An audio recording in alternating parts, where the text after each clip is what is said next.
a lot of the times it's just, they're not in communication anymore, right? So I think that's a really powerful tool. Again, it's just staying in contact, building relationships.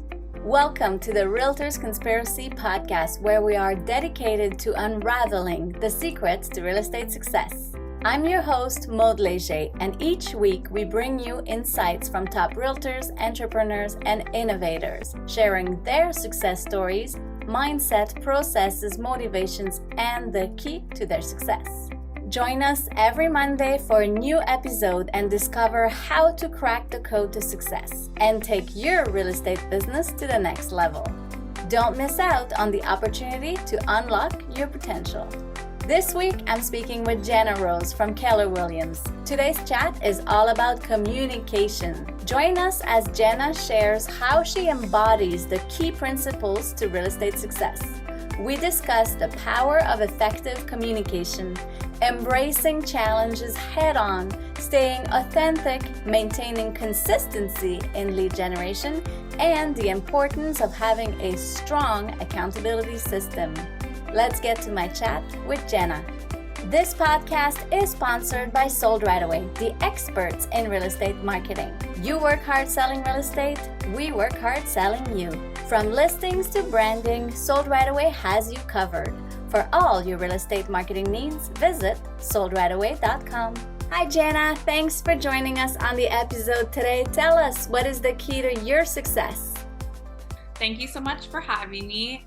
The key for my success is honestly just building relationships and just staying connected within the community. So whether that be, through online leads, whether they work with me, if they don't work with me, I still like to stay in contact. They're still getting my emails, they're getting video emails. Yes. I'll creep them on Instagram, try to add them there, and honestly just building relationships with people. That's amazing. You've been building your business and then you talked about online leads. How do you generate new leads online for yourself? Yeah, so I've kind of steered away a little bit from generic online leads. Like I have paid for paid advertising and sponsor ads and things like that, but I get a lot of leads through social media. So a big one through Instagram. I'm starting now to get them through TikTok, a little bit on Facebook. But I do a lot of the old school stuff. So the door knocking, the cold calling. But, from time to time, if I have a listing or, there's a listing in my office I want to promote, I'll still pay for the advertising. And then when I get the online leads, of course, I'm going to put them in the database and stay on top of them. And stay on top with your database. That's amazing. What is the most impactful thing that you have implemented in your business that helped you be successful? I would say, so at Keller Williams, a brokerage I'm with, they're very big on a touch system. So when you have a client, a lead, a sphere, it's staying in touch with them 33 times throughout the year. So phone calls, thank you cards, Christmas cards, drop-bys, whatever that may be. And in the beginning, I didn't really follow that system as much because you're a newer agent, you're nervous or you don't think it actually works. But since I started doing that for the last few years, I think that's the biggest impact, because then your clients remember you. Yeah. Even if you don't get on a phone call with them, if they see your name that popped up on their phone that you called, you're gonna stay on top of mind. And so staying on top of mind might get that referral. Yeah. So I would say, honestly, staying on top of them. Yeah. That's amazing. So is that a system that you follow, like the 33 touch? Do you have a checklist and then each client making sure you're hitting them like throughout the year? Yeah. So it's definitely a system. So I use Follow Up Boss in my CRM. And anytime I have a type of client, whatever stage they're in, so if they're going to buy in 6 months, if they're going to buy in 5 years, if they're going to sell, if it's a friend that I met, they're going to be set up on a drip campaign and they're going to have their own like customized touches. So, calling them 4 times a year, sending out the Christmas cards, the birthday texts, if there's an event coming up. In the winter, I did a coat drive. So that was a great way to, give back to the community. At the same time, it gives me a reason to call my database, and a lot of people participated. And, yeah, I would say there's definitely a system involved for That's sure. amazing. That's so good. That's so helpful for new realtors starting out too, to hear that and to know that you were able to grow your business doing that. Yeah, yeah, it's huge, right? Because I think, again, a lot of people will, work with a client and then, the transaction's done and then they never reach back out. They never follow up, they never check in. And then, that person's now coming to me to buy or sell because I'm in their face all the time on Instagram. I'm calling them, I'm texting them, I'm sending them stuff. And I'll always ask, especially if it's a seller, what happened to the other realtor? Are you still in contact? Are you interviewing them? And a lot of the times it's just, they're not in communication anymore, right? So I think that's a really powerful tool. Again, it's just staying in contact, building relationships. Love it. I love it. That's so true.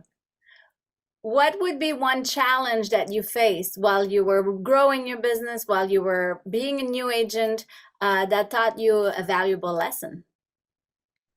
Yeah, one challenge, and I still have a challenge with this, is being consistent with my lead generating. So whether again that be, cold calling, door knocking, making the calls, oftentimes, you'll get really busy in your business and you're running around working on your clients, but if you're not prospecting and putting in those hours, you close all those deals and then your pipeline is dry. So I still struggle with that for sure.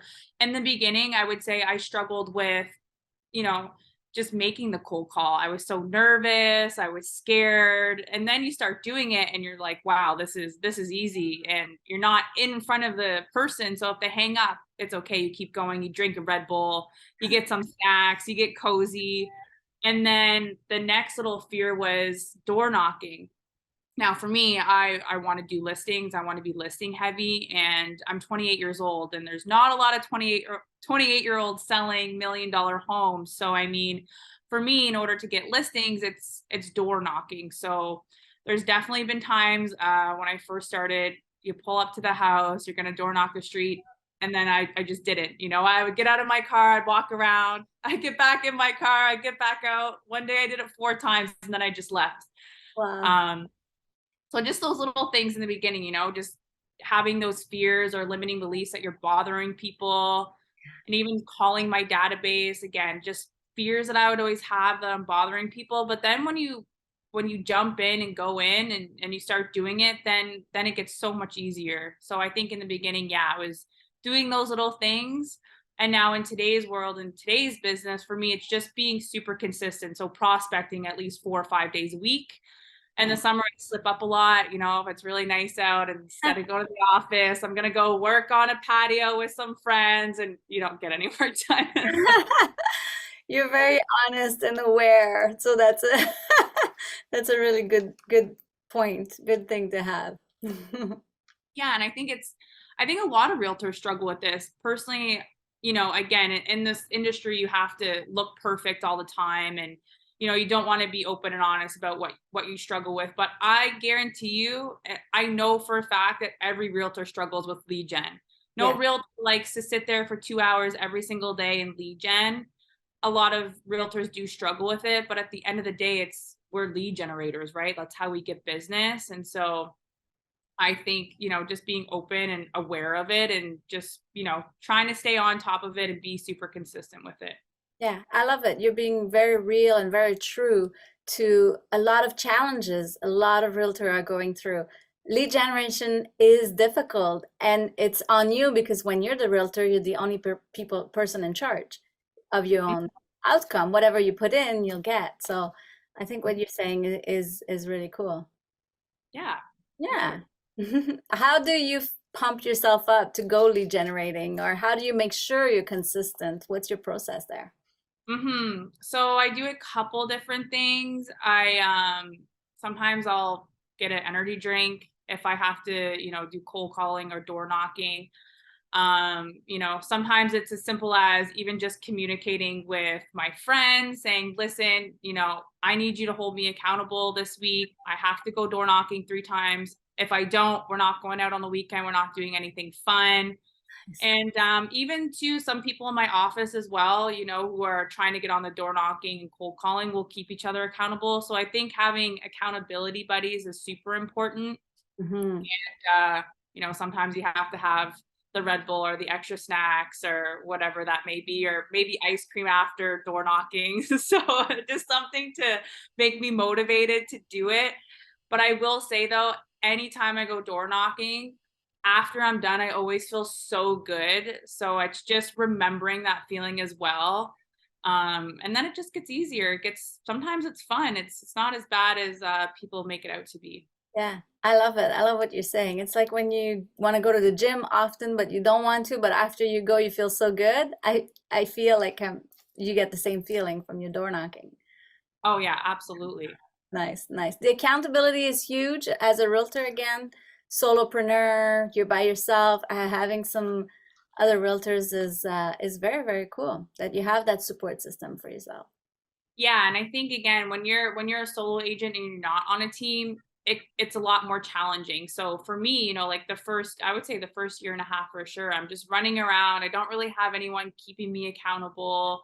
But when you're on a team, you do have that accountability. You have, those mentors and stuff like that. So just finding other solo agents, or I even now have met, some realtors through Instagram that I became really close with. We're at different brokerages, but we still keep each other accountable and, send little voice notes and, hey, I'm outdoor knocking. I'll message you in 2 hours when I'm done. Right. So little things like that really help. I love it. That's so cool. Very cool. All the stuff we don't hear about, that we don't know, that people don't share. Mm.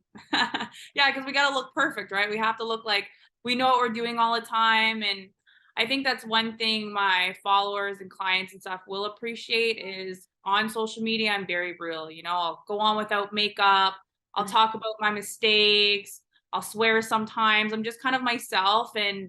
And I think people really appreciate that because I'm not perfect yet. And I'm not at the top 1%. I'm going to get there, but I'm still climbing that ladder and I'm still building this business and I'm still making mistakes along the way. So I would rather just be open and honest about it and just come from a place of, I want to get there, but I'm not there yet. And I think people just really appreciate that because especially online, right? When you see a lot of people or realtors in the industry, you think they're making bank money, but in reality, they're only doing a couple deals and they look like they're doing so much more. And I just don't want to be that person. I just want people to relate to me. And then again, it comes down to, being relatable and then people trust you, right? And I think that's super important.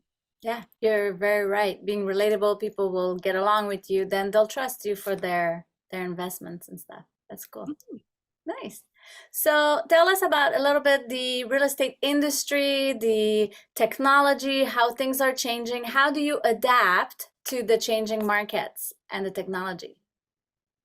So I think I was fortunate in the sense that when I got my license about 3.5 years ago, I got it just when the pandemic started. And so that's when a lot of things were switching over. So more DocuSign, your booking showings online, a lot of things just converted quickly to online tools. Whereas someone who's been in the business for, 10, 15 years, I think they really had to overcome a lot of these new protocols. Hmm. So I think I'm kind of lucky there. And again, I'm 28, I'm familiar with technology for the most part. So for me, it's easy to navigate where again, as someone who's been in the business for 15, 20 years, they're going to have a little bit more challenges. And then keeping up with the market, I mean, that's one in itself. I personally don't know how realtors do it part-time because the market can change quickly and it can change in about 4 or 5 weeks.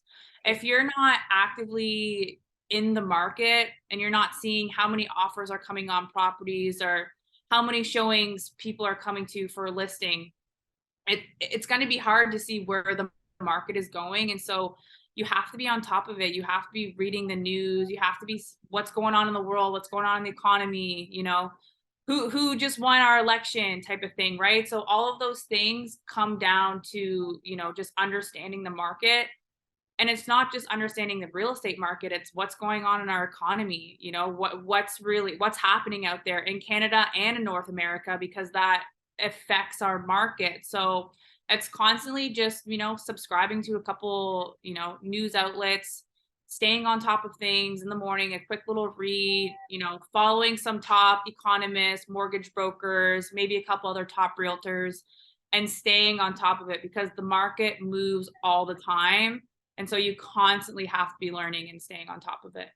That's so smart. A lot of people talk about keeping track with the market and what's going on, but you're actually touching further than that by saying the election, the North American market, the industry overall, other industry that are affecting. So I think that's very, very smart.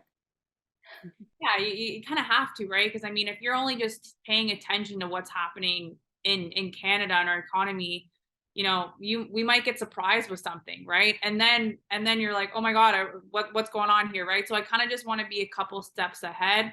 And Mhm. then again, when you're with clients and you're able to talk about that as well, you look more trustworthy and you look like you know what you're talking about. So it's just good talking points too, right? Yeah, no, I love it. That's super cool. So tell us, what are you looking forward to in the market this year, now that we just went through that? Yeah. I've been surprised. So this has been my best year of real estate so far, which I'm very happy about. Very cool. And I think everyone was under the impression that the market was going to take a lot longer to bounce back. We Yeah. were kind of thinking, it's going to be quiet until the fall of 2023, but it picked up pretty quickly. I would say I started to see, again, small little changes, more showings, more phone calls in January. And I made a post about it saying, this is a speculation, but I'm getting more phone calls. There's a buzz happening. Smart. Fast forward to February, the ball's rolling. So it's been a really busy first couple quarters for me. And I think I'm just looking forward to just keeping the momentum up. I actually just hired a real estate coach. And so I'm really excited to start working with her. She's, super badass. She's really climbed the ladder and she's done a lot in her business. So I'm excited to pick up some things from her and implement it in my business and really just get to that next level. Because I find in real estate, you get to a certain threshold and then you kind of stay there. And so in order to jump up, it really does take, getting that extra, set of eyes into your business. So I'm really just looking forward to, keeping the momentum going and finishing with a super strong year. Amazing. Yeah, and not let go too much during the summertime. But still enjoy. Yeah, Still have some yeah, free that's time. it too. That's one thing that's nice about real estate is that usually the summertime it does slow down. August is completely dead. December is usually pretty dead. So you work, during fall and spring, and then you have some time off in the summer, which is really nice. So I'm also looking forward to that. Yeah.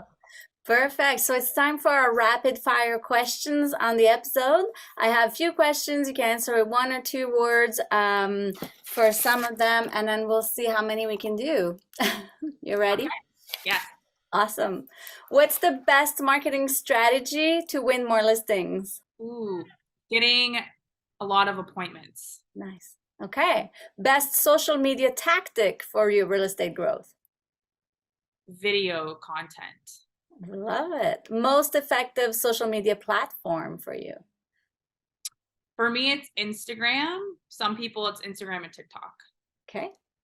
How do you stay updated on the market? Subscribing to news outlets, economists, mortgage brokers, other top realtors. Love it. Advice for new realtors?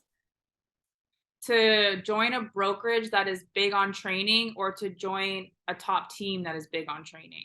Love it. Top lead generating tactic for you? Social media. Okay. And your essential networking tip? Ooh. Going out into public and just meeting people at events. Love it. Your best book, author, or quote that you know, top of mind? Ready, set, go. Nice. Okay. And your growth advice for rookies? Growth advice, being consistent. Okay. And what's the best advice you've ever received?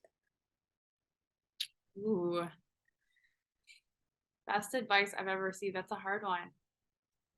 I would say, I know it was rapid fire. I would say just being consistent and not giving up. Nice. Love it. Okay. Well, that was the last one. So best advice, being consistent and not giving up. They're super empowering advice. It's simple, but it works. And they always say at my brokerage, I guess is another one, is in real estate, don't reinvent the wheel. It's already done. They already have the tools and systems for us to use. Copy it, do the exact same thing, and make it a little bit your own. So just don't reinvent the wheel is probably the best advice. Yeah, there you go. Continue doing something consistently that works. Yeah. Yeah, that's amazing. Well, thank you so much for sharing all of that. It's super valuable for other realtors to look up to, realtors like you who are real and sharing their tips and all of that. So that was amazing to have you on the podcast. Awesome. Thank you so much. It was really good to connect, and I hope that, some people found this a little bit valuable. Yeah. Where do we find you? What's your handle on social media? So it's jenna.rose.realty, and you can find me there. Okay, awesome. We'll tag you in the post. Thank you so much, and thank you for joining. Thank you. I appreciate it so much. Thanks for tuning in. If you enjoyed this episode and want to uncover more secrets to real estate success, be sure to tune in to other episodes. And if you know someone who could benefit from it, please share it and help spread the word. Together, let's unlock the potential to real estate success.